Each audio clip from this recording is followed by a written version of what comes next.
for those who may wish to catch up later.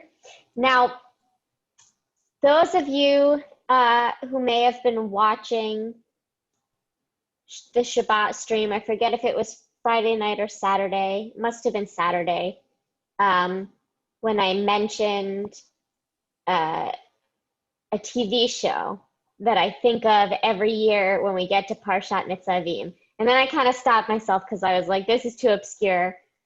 You're not going to be able to find it. But I found it for you. So we're going to start today watching this clip that makes me think of Parashat Nitzavim. So share screen, share computer sound. All right, here we go. God, the devil, and Bob. This is God. This is Bob. Oh, for you people. Wait, can you hear it? This isn't new stuff. It's written down in books, Okay. scrolls, stone tablets. What do you want me to do? Scribble it on a bar napkin for you? Would you? Because that would really help. You're on. Okay, so just that little bit, I love it. When God's like, this information is not obscure. What else do you need? And Bob's like, would you scribble it on a bar napkin for me? That is what I think of when I read Parashat Nitzavim, where Moses is saying, the Torah is yours. It is not in heaven. It's not across the ocean. Nobody's going to give it to you. It's here and it's yours to claim in all of your descendants and regardless of your class in society. And I love this show also. It only aired 3 episodes. It was not well received. But I have the DVDs of all 13 and it's great. There's another monologue I also come back to sometimes theologically where it's later in the series or in the season. I don't remember exactly all what's happening, but Bob's really angry and he goes on this tirade about suffering in the world and says to God, you call yourself a father, you're more like a deadbeat dad. And then they have a heart-to-heart. And the devil is played by Alan Cummings, who has a great voice acting voice. Scottish. So anyway, so that's Nitzavim. This week is a double parsha though. So the other half is Vayeilech, which then comes to talk about Moses he knows he's dying. We still have one more full parsha, and then there's like V'zot HaBracha is a snippet of a parsha that we read on Simchat Torah before we then scoop over to the beginning of Bereshit. So there's like a parsha and a half left after this. So it's not like the end, but we're getting there. So Moses says, this is it. I'm 120 years old today, which we know is significant. Like when somebody has a birthday in Judaism, it's traditional to say, may you live to be 120, like Moses. And so he, again, is just sort of doing this transfer of power to Joshua and preparing the people. There's a little bit of a reminder about Shemitah and pilgrimages, but mostly it's about Moses and it's about warnings of what will happen if the people turn away from God in his absence. Where was I reading this? I just came across something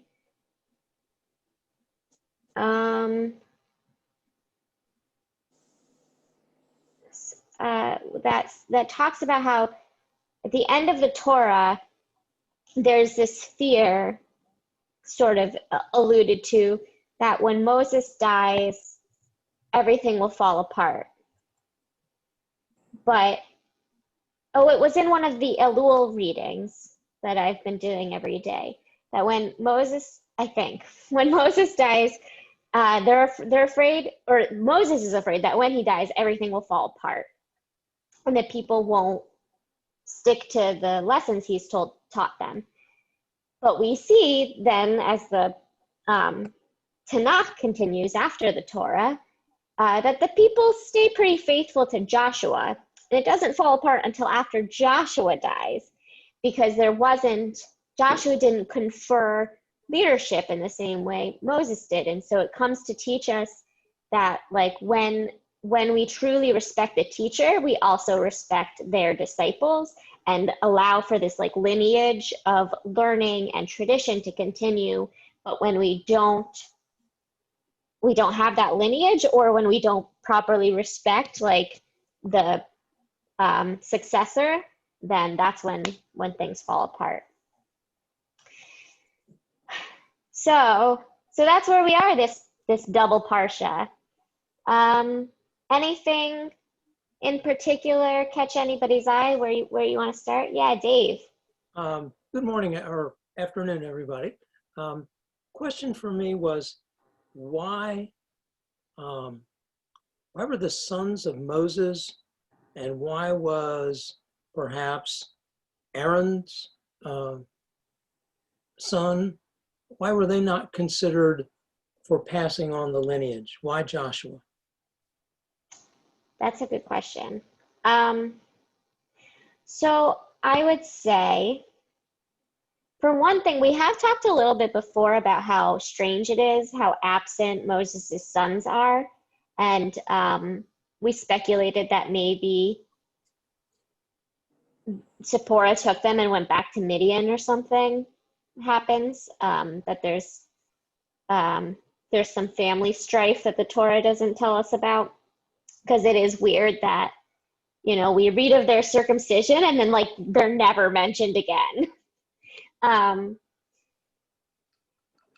son, on the other hand, I do think it's more clear, just like we have Moses and then we have Aaron, like they're different positions, the priesthood and the,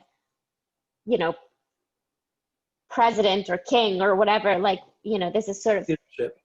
yeah, that they're meant to be separate. And we do see that later in Tanakh too, like, so that separation of power is set up in Torah with like Aaron and the Kohanim and then the rest of the Levites, and then Moses, who is also technically a Levite, is set apart.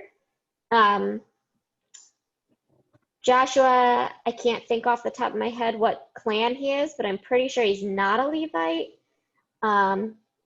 But he again is separated, and that allows for him to do his thing in terms of, being commander in chief and everything as they conquer the land, and letting the Kohanim and Levites, Aaron's descendants, do their thing. And we see that, as I said, that sort of the importance of that is shown up to us again and again throughout the prophets, where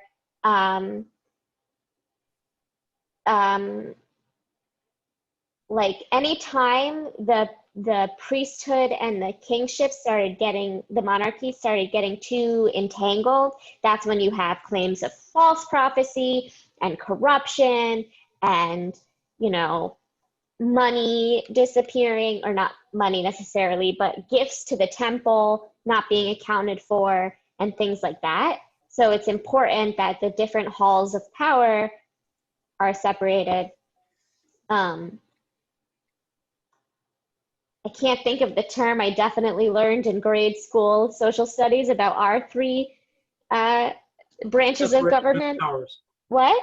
Separation of powers and checks and balances. Checks and balances. There we go. That's the one I wanted. Yeah, that it's important.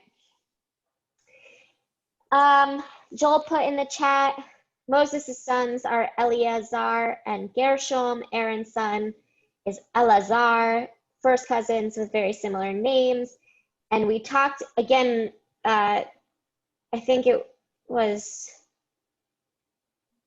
as far back as Shmini, one of the parshas where we were talking about the bizarre absence of Moses' son, there was a midrash that posited that one of Moses' sons was then also ascribed to being Aaron's son because of like the shame of having a Midianite mother or something that was going on there. So there is something to be said about their similar names. According to the book of Exodus, Numbers, and Joshua, Joshua was Moses' assistant and later became the leader of the Israelite tribes. After Moses' death, his name was Hoshea, son of Nun, of the tribe of Ephraim, but Moses called him Yehoshua, so he added the yud, which we in English, our English pronunciations of a lot of these words come from actually German, where the J came to be for the y sound, but then we have a j sound for that letter, so that's how we get Joshua, by which he is commonly known. Yet in Exodus, Hosea is referred to as Joshua. Yeah. So the first time we see that switch is in Shalach, when Moses first sends, I think it's the first time we see that when he sends the spies, and he's naming the people from this tribe, this person will go, from this tribe, this person will go. And it's very like quick. It's not really explained, but from this tribe, Hoshea ben Nun, now Yehoshua. Like it's just like a little, by the way, I'm going to call you something else now. And like there's no explanation in the Torah for it. There's no conversation. There's no like, we don't see this special interaction between Joshua and Moses that like affords Moses the allowance to give him a new name. We've seen some hints already of like Joshua being his assistant, but there's not anything really to communicate the relationship that we know they come to have at the time when Moses renames him. So it's a little bit of a weird scene. But there we go. Moses said to Joshua, choose us out men and go out fight with Amalek. That's Exodus 17. Where is that, Joel?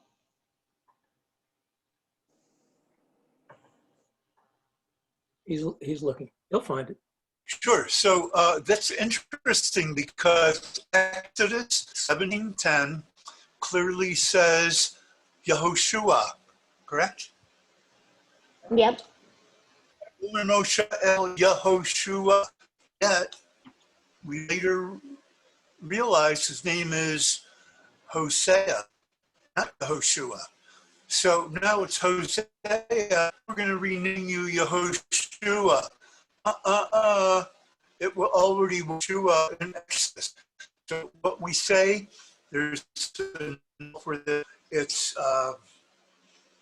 ein ma'uchar, ein baket, ein mikerem u ma'uchar b'Torah. There is no before and there is no after in Torah.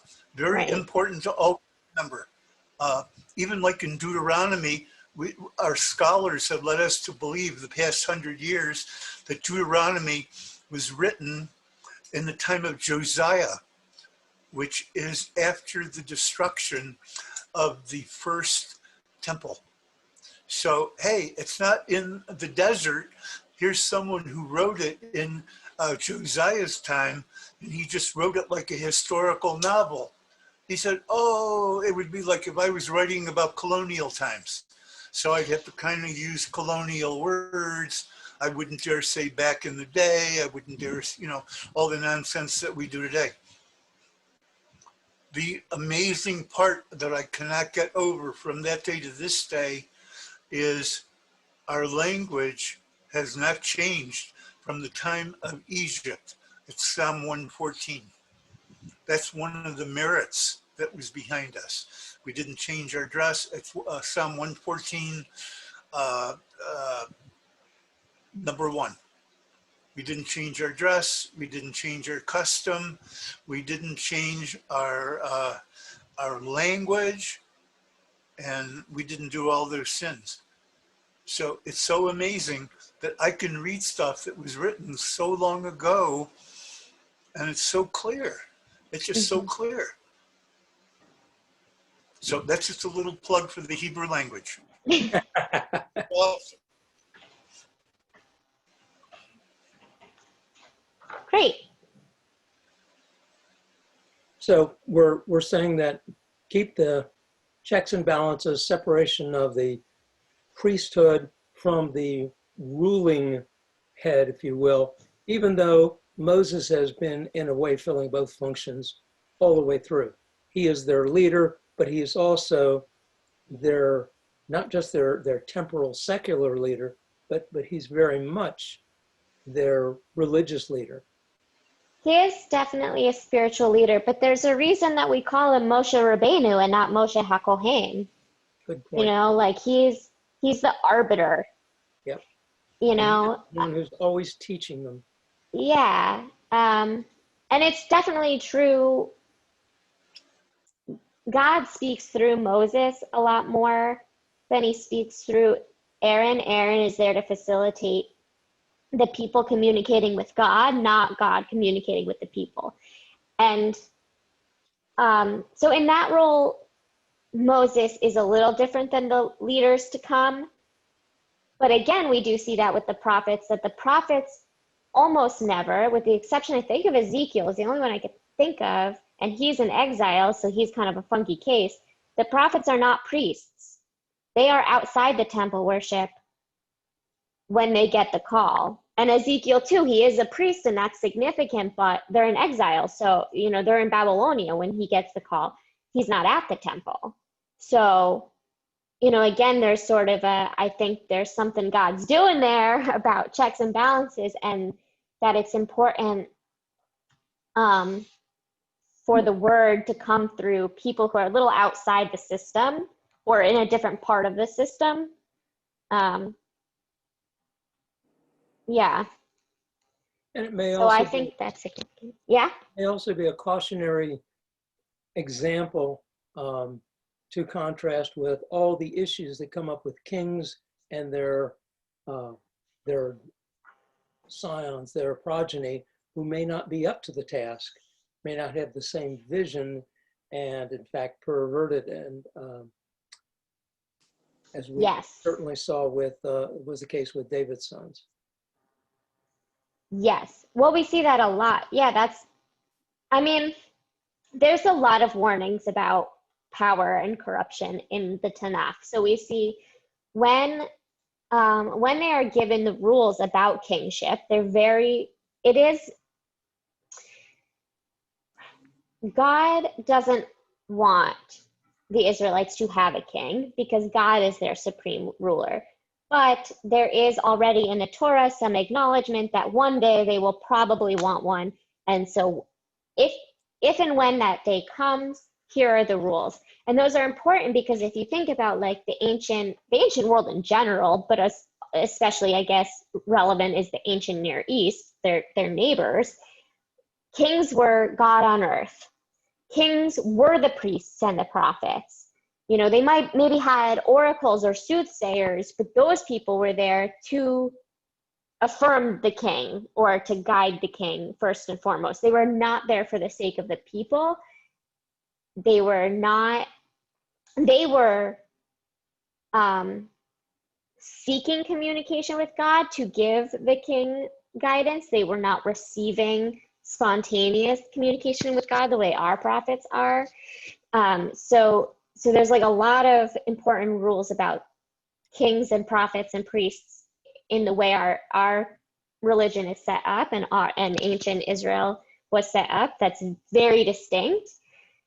And then even within that, when the kings are set up, or of course from the beginning with the Kohens and the Levites, both are dynastic, but there are shortcomings to that, right? Like Eli is a priest, and so the high priesthood is supposed to go to his oldest son. Well, his two sons are terrible people, and they end up dying, and he like barely mourns because he's like, these were bad children. And Samuel becomes, the next spiritual leader of the people, even though he's not a Levite or he's not a Kohen by lineage, but he's Samuel's adoptive son. And so he's Eli's adopted son. So he comes into that role. You mentioned David's sons, Absalom and Amnon do terrible things and, trying to overthrow their own father and sleeping with his wives and all kinds of terrible things. And then even Solomon, who's, I don't know, kind of a mama's boy, and we don't see him during all of the fighting in Kings, but when he does rise to power, he overtaxes people and he does like all kinds of other things that aren't necessarily, they don't live up to David's legacy. And his son overtaxes people even more, to the point where the kingdom splits and someone not related to the dynasty rises. Or even before David, right? David is not Saul's son. Right. But that's a reflection on Jonathan, because he and Saul, his father, were killed. But presumably Jonathan would have taken over. Jonathan says pretty clearly that he thinks David should be king. I forgot that. Yeah, Jonathan is a big fan of David. I have theories on that, but they're not exactly relevant to the conversation about lineage and corruption, but we could go there if you want. I would be interested if we have time. See what other people have concerns about. Well, sure. Do other people have questions about this Parsha, and then we can get to Jonathan and David later.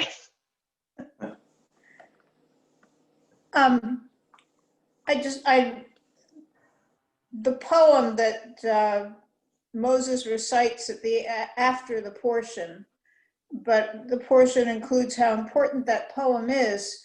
Is that included in any modern liturgy in any of the branches of Judaism? The poem? Yeah. 32. Because at the end of 31, it says that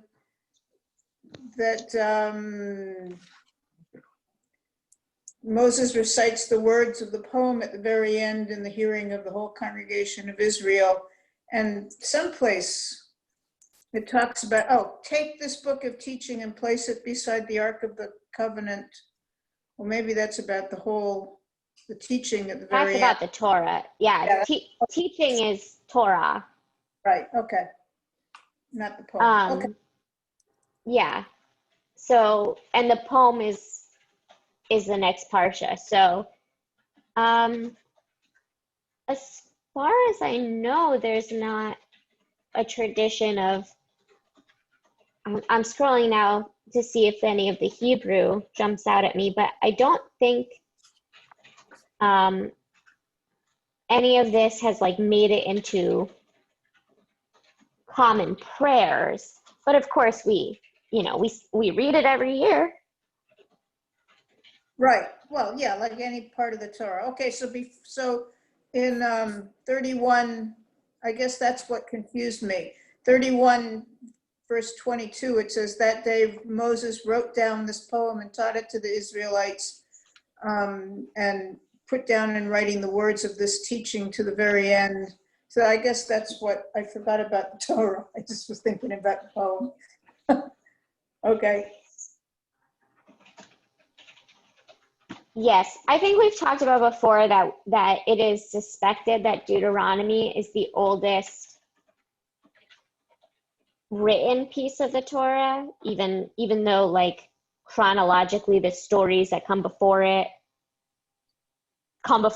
like Deuteronomy is the last piece of Torah, but it appears the manuscripts the scraps of manuscripts that have been found archaeologically indicate that Deuteronomy was probably the first part to be physically written down because of its importance as a rule book, that the kings used it. So my guess is when he says, so not just my guess, my understanding of how academics of this, of biblical archaeology talk about it, is that anytime, at least in Deuteronomy, it says HaTorah, the teaching, it's talking about Deuteronomy. And that extends a little bit into prophets as well. Like in Jeremiah, there's a line where the king finds the book of teaching, and scholars believe that refers to, he finds like an older manuscript of Deuteronomy. Okay, makes sense. Which I think is interesting how, like, to try to think about the historical timeline of this stuff, not just in terms of when it happened, but then how it was passed down orally, when it was written down, how it was decided what should be written down, and, and that sort of thing, how it was used in what we think of as like still being a part of the same timeline, right? Like we talk about biblical times, but that contains like 1,000 years. So how Jeremiah thought about Torah, or all the more so, when we get all the way to Ezra and Nehemiah rebuilding the temple and reestablishing the kingship and doing public Torah readings more or less as we have them today. Like, what did they have at that point if the Tanakh wasn't actually finished or canonized yet, When I taught 6th grade, I guess it was rabbinics at Gesher, and we talked about the chronology of Jewish texts and trying to explain to them that the Talmud is known as the oral Torah, but also that the Torah was passed down orally for thousands of years before it was written down, was really confusing to them.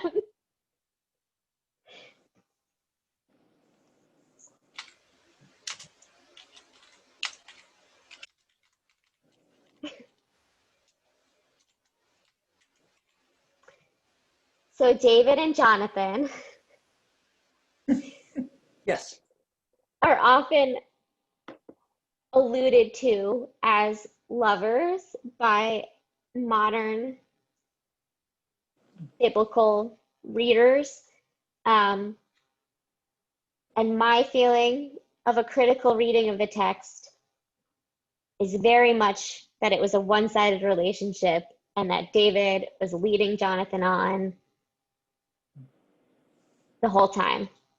And so all of these things about Jonathan wanting to give David what should be his in terms of the kingship and, all of that. And he helps David escape his father and tells him how much he loves him.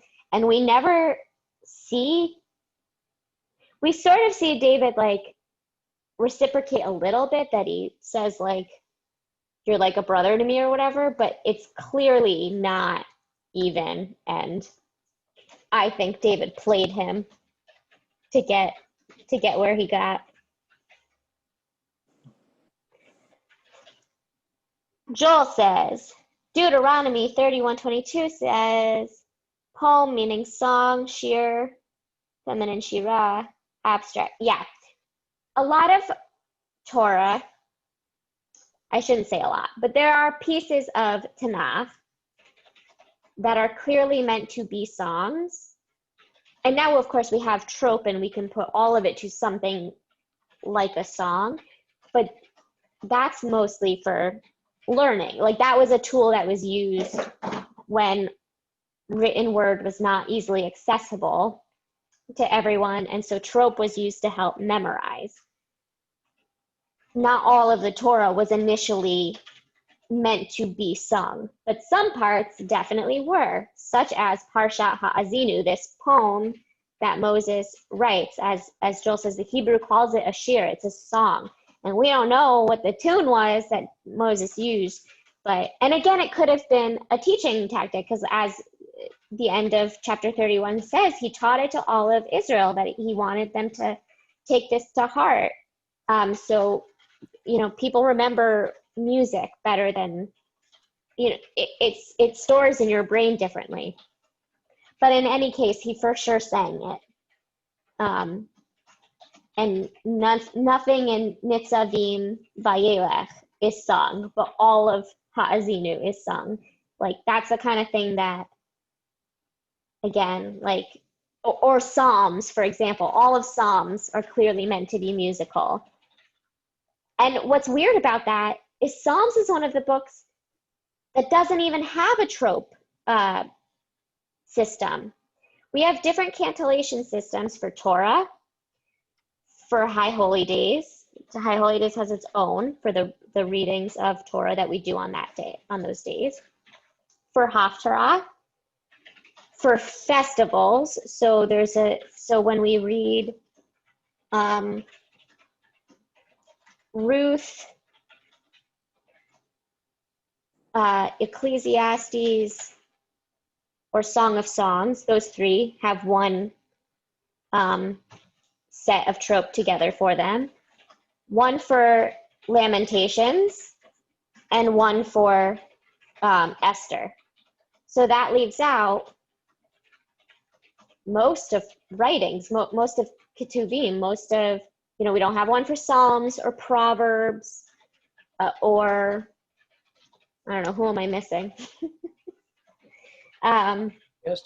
Ezra, Daniel, there's no trope for them. How about Ecclesiastes? Yes, Ecclesiastes is the festival. So Ecclesiastes, Ruth, and Song of Songs share one trope pattern, which is, I think it's similar. The three of them are relatively similar to Esther. The Esther has more trills to it. It's meant to be sort of carnival sounding. But yeah, I don't know. Interesting. Yes, Joel. Yeah, I think trope's very interesting.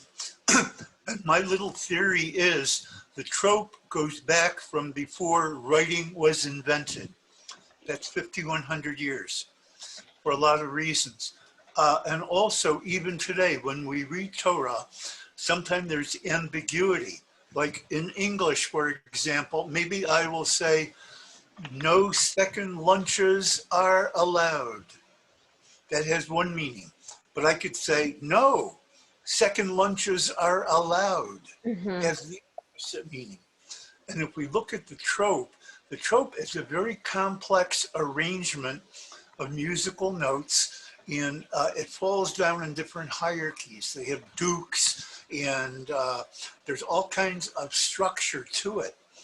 And it actually shows you which words should be read together and which words there should be a break in between that and the next. And I'm sorry that our cantors, I know they're all very well learned and they're all very well versed in this. And I just wish that we had more time and we could absorb some of that. It's very profound. Yeah, I find trope very fascinating as well.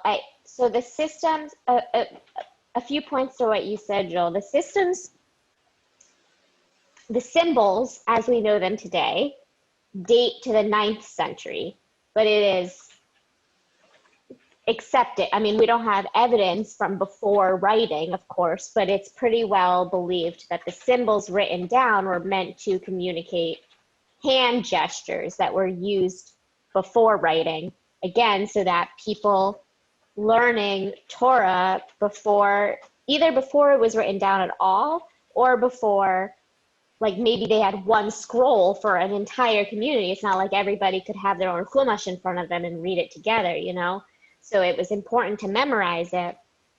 So the trope helped the musicality of it, and of course, as Joel says, the grammar. So the other thing is, when I teach the B'nai Mitzvah students, as a Reformed congregation, we don't put a huge emphasis on making our kids chant when they read Torah for their bar or bat mitzvah. And of course, I always reference keeping the faith, that like part of the rite of passage is that you're 13 and your voice is changing and it's going to crack, and these trope are not like friendly to that, and you have to deal with it. But then I tell them I'm kidding and they don't have to if they don't want to. But they do still have to learn it that way first, so that they can hear like where the commas and the periods are, because that's a part of how the chanting is constructed, is that you hear the real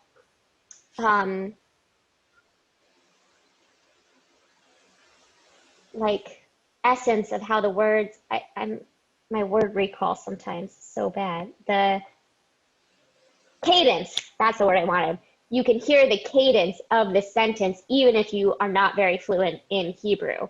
So it's important. They have to practice the trope with me first and learn how their passage sounds. And then if they are self-conscious about their singing, they don't have to do it that way once they get to the bima.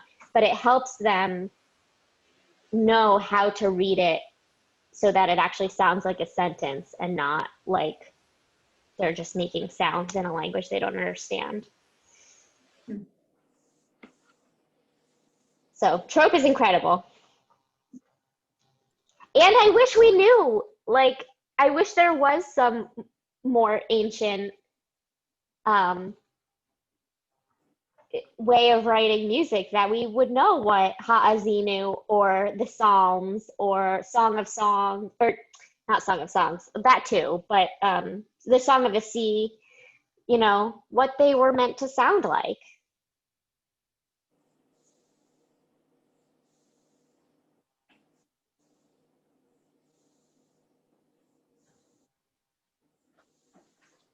What else? How many times in the Torah do you think, I haven't counted, but I feel like we've come across it a few times, where Moses, like, this is the moment he confers his leadership over to Joshua? Like, we have it here. It came up, I think it's the end of Numbers or the beginning of Deuteronomy, where he does the laying of hands. It happens several times.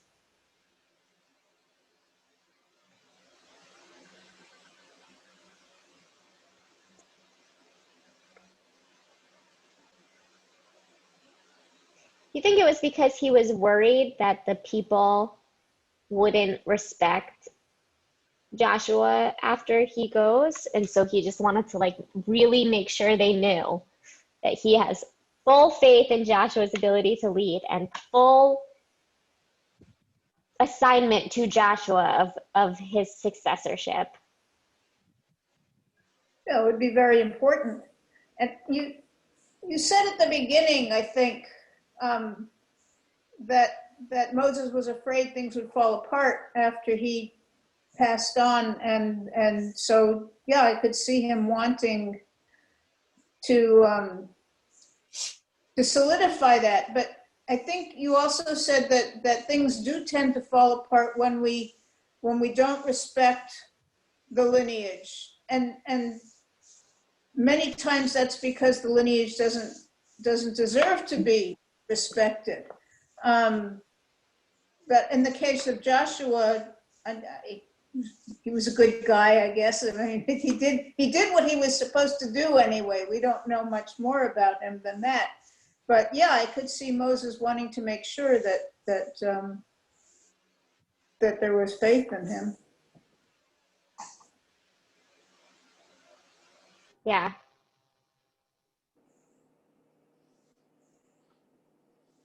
I agree. Because we don't know exactly why he chose him. Although, I mean, he ended up succeeding when they were spying, right, and all that kind Right. some of the small tasks set to him. Yeah. Well, so there's a few hints. I think God also at one point does tell Moses, like the scene where Moses does the laying of the hands, the ordination process. God tells Moses to do that, which I think, like, at that point, it's already been established that Joshua will be the next one. And what we're meant to understand is that God is telling Moses how to confer ordination, basically, to Joshua. But it could also be a hint that, like, that Joshua being picked was divinely told. But it's also, we see the scene where the old men are prophesying, and they don't stop when they're supposed to. This like kind of a confusing scene, and Joshua comes and but comes and tattles to Moses that he's worried that that these two men are trying to like usurp Moses's power. So I think that's a hint that that Joshua was already like Moses's apprentice and, being primed for the job. And then, of course, the thing with the spies, although I do feel like Caleb gets kind of the short end of the stick, because he says the same thing Joshua does when they come back about the land, the two of them together against the other 10. And then, like, so why isn't Caleb then Joshua's right-hand man? Like, Caleb just disappears after that. I don't know. I have a friend named Caleb who is always trying to get me to write sermons about Caleb. And I'm like, dude, I'm sorry, but you are named after, like, one of the most boring characters in the Torah. I got nothing for you.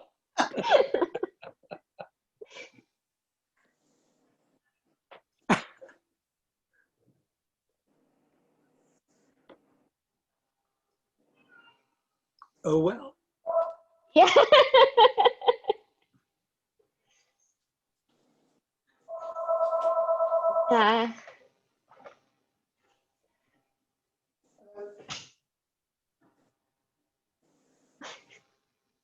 Okay, Yeah. So there we go. I don't know. We have 15 minutes left. What do we have other questions or things we want to talk about? There is this line that gets used in a lot of different contexts, is hotly debated. Choose life. On I've heard that before. what? I've heard that before. Yeah. Chapter 30, verse 20. I have put before you life and death, blessing and curse. Choose life. You and your offspring will live.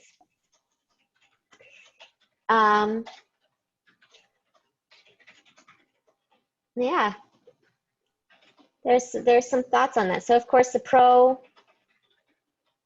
pro-life movement will use that for their own endeavors. But the rabbinic understanding is that it has to do with choosing to follow Torah. That like if you as the next verse says, then like if love God with all your heart, heed God's commandments, hold fast, thereby you will have life. Sometimes then that also, again, by the people that tend to frequent the pro-life movement, that also gets, then you will have life and endure long.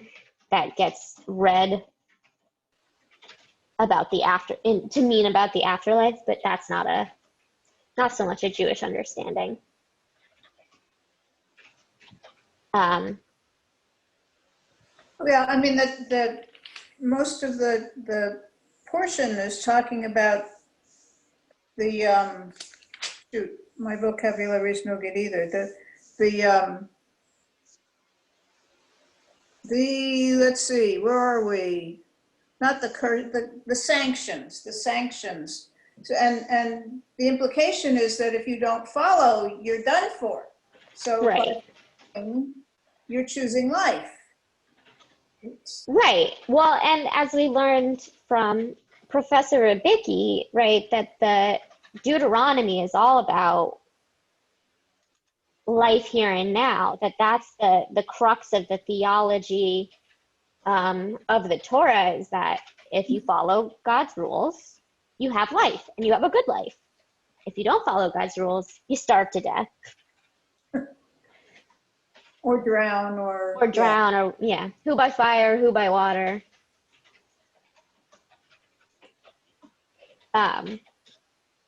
But yeah, there's not. Yeah, Joel, go ahead. Oh, sure. You know, I had the exact same question that Debbie had, because when I saw oath in the beginning of this week's Parsha, and oath in my mind is always shavua. Shavua means oath. Oath, it's well, whatever. Even right over here, we have Va'alato. It's a 29:1. Va'alato. It's translated into his oath. Okay? And the problem I had with it was what happened to Shavua. You know, you're confusing me. Hey, I'm not sure where you are. 29:1? Deuteronomy 29:11. Oh, 11. Okay? Matter of fact, I can. Well, okay, I got it.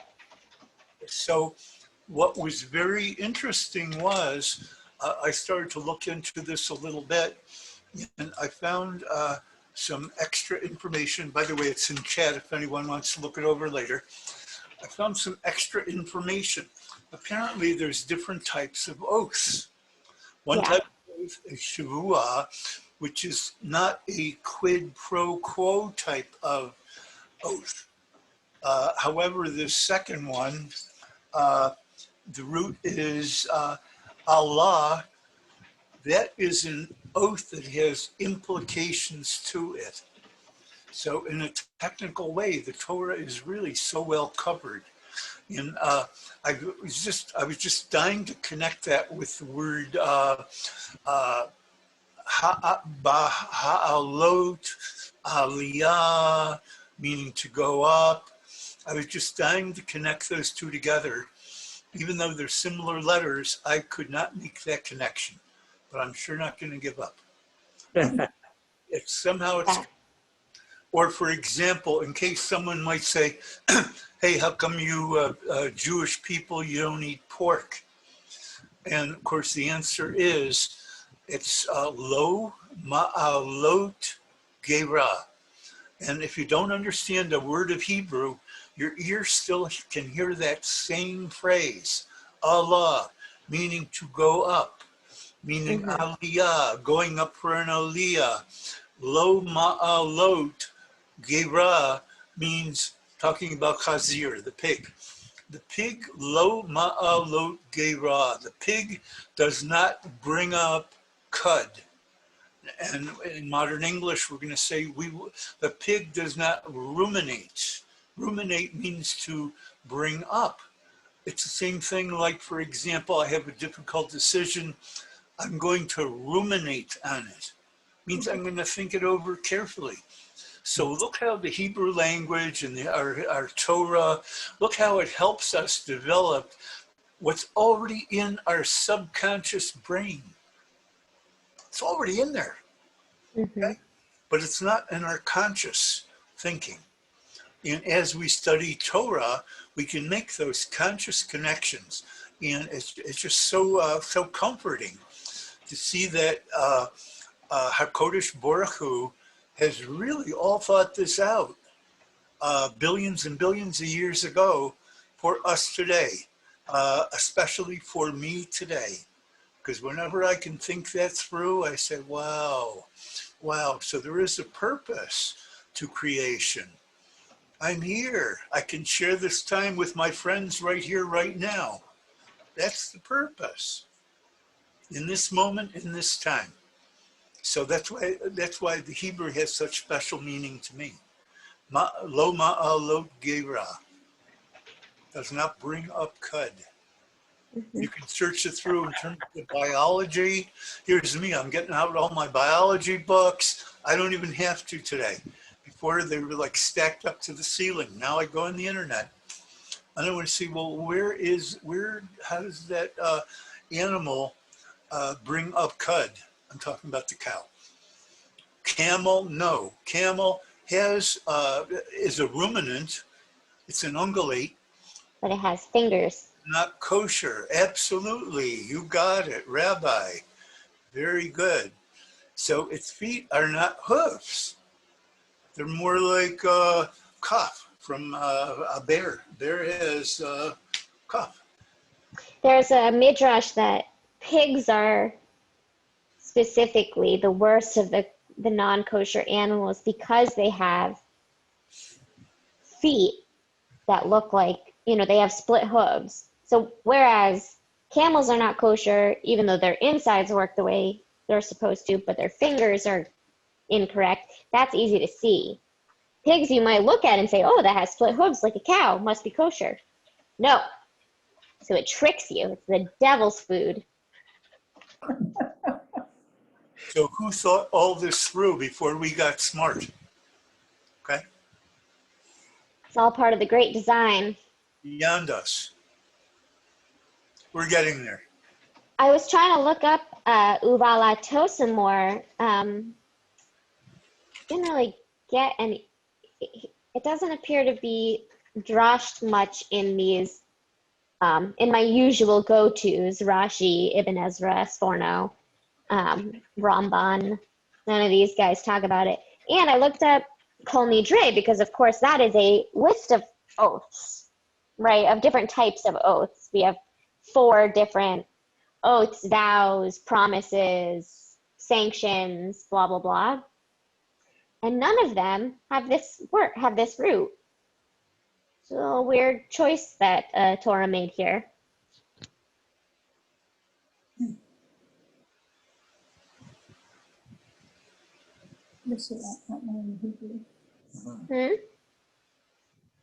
Oh, I just was commenting, we miss a lot not knowing Hebrew.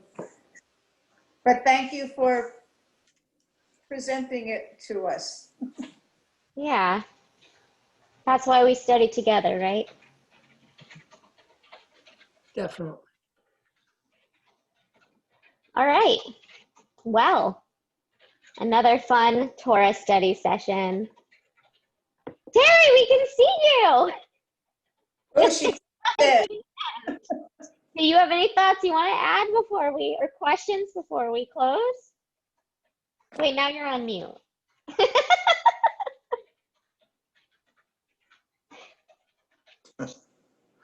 Mute. There we go. Now you can hear me and see me. Aren't you all lucky people? Yes. We are. So I cleaned my keyboard and must have pushed the wrong button. It happens. So sorry to interrupt because it was a wonderful discussion. Resume, please. For what you made it in for. No, I could hear you the whole time. Oh, okay. We just couldn't hear or see you. Yeah.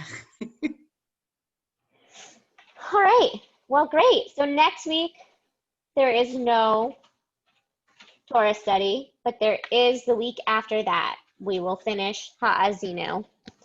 And that's the poem? So, what? That's the poem, yes. Moses' poem? Yeah. Okay. The Song of Moses. All right. Sorry? As Joel was telling us, share the song Share. of Moses. Yeah. So if you all want to take these 2 weeks and try to compose a tune for it, and we can all try singing it together next week or in 2 weeks. In 2 weeks. It could be a fun adventure. Debbie's like, looking like she's trying to figure it out. Well, everything fits Twinkle, Twinkle, Little Star, so I was trying that. There we go. Thank When you. when we were in Maine, my niece was really into my ukulele. So she would take it and strum it. And she told us she was writing a song called Twinkle Twinkle, ABC, blah blah black sheep. And I was like, she's 4 and she already knows that all of those songs have the same tune. That's She's amazing. figured that out. Wow, okay. So I'm 70 and didn't know it. Smart kid. No Very restriction. musically inclined. She also clearly has been watching a lot of videos of like singer-songwriter, like folk singer type deals, because she would make up stories about how she wrote this song and like how her mom taught it to her, but then her mom forgot it and it was her job to carry it on. And like, Oh, wow. how did she know she needs to preface songs like that? Like, what? It was really fun. That is fun. Anyway, Shabbat Shalom, everyone. Shabbat shalom. See you next time. Shabbat shalom. Thank you all.